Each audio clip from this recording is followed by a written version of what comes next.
Hello and welcome to PMCLounge.com. This is Lounge Fever, a series of videos where we try to answer your questions. And one of the questions that we received recently from one of our community members was about sprint retrospective. So what exactly happens at a sprint retrospective? That is what we are going to look into today. But before we go there, I'd like to remind you we've answered a lot of your questions in the Lounge Fever series around Agile. So if you're looking for your answers on all the FAQs on Agile, check out the first link in the description. You'll have all the questions that you have asked and we've already answered. So check that out. Second link is going to be about sprint retrospective. If you don't even know what sprint retrospective is, I'd highly recommend you check out the second video where we talked about several events of a sprint, and sprint retrospective is one of it. Third link is the playlist. If you're preparing for your PMP exam, then the agile part of the PMP exam you can cover with the help of the third link in the description. So three important links. Fourth, of course, is if you're preparing for your PMI-ACP, you can check that out. But let's get ahead and let's try to understand what exactly happens at sprint retrospective. Quick reminder, we like you too. Please hit the like button to spread the word.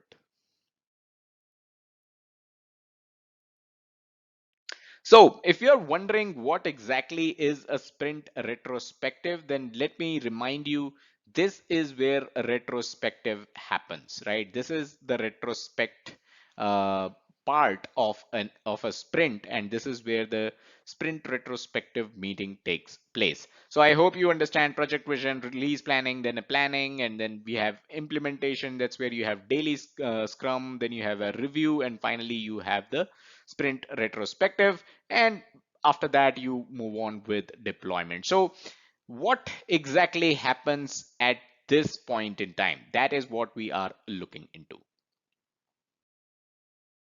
Now, what's in focus during sprint retrospective? Sprint retrospective is, of course, a meeting, and what exactly is being discussed as part of this meeting?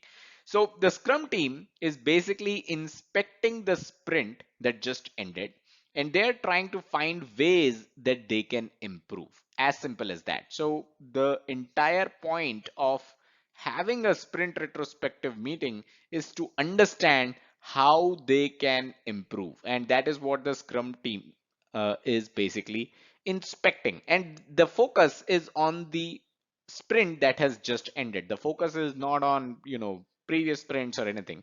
They are just focusing on the sprint that has just ended and how can they improve under the scanner. So what are some of the things that are in focus as part of sprint retrospective?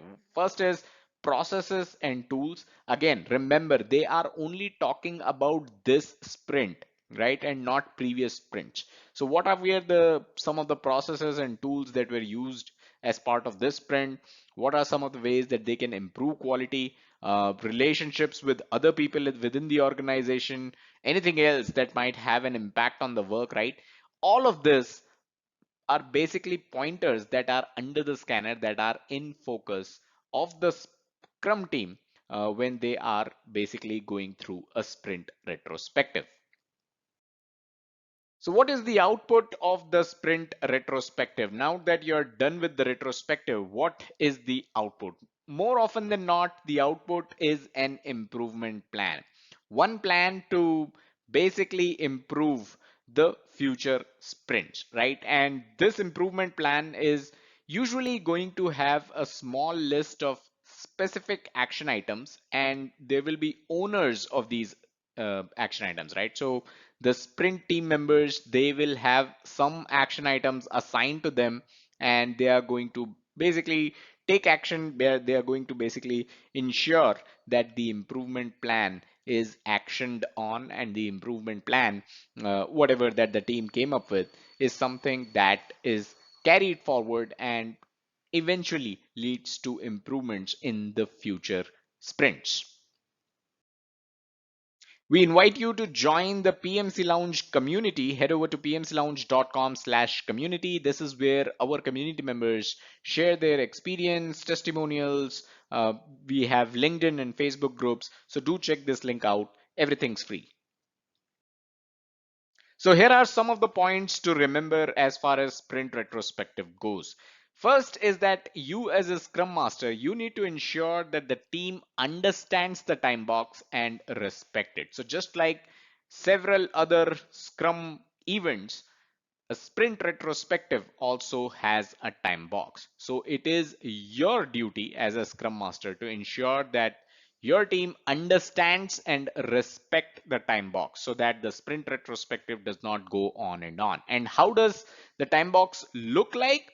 So for a 4 week or a 30-day sprint, the time box is 3 hours. So if you have a 2 week long sprint, then the time box is 1.5 hours. And this is, like I said earlier, your responsibility as a Scrum Master to ensure that the team understands and respects it. Now, Scrum Master and Product Owner, these two are also the participants in the sprint retrospective meeting. So this is not something which is specific to the development team.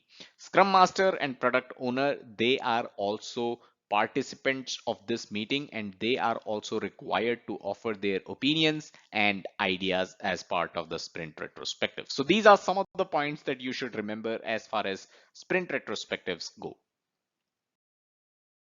Question for this video: what has been your experience of sprint retrospectives? Now, I know some folks tend to think that retrospectives are a waste of time. Some folks tend to think that retrospectives are very, very fruitful.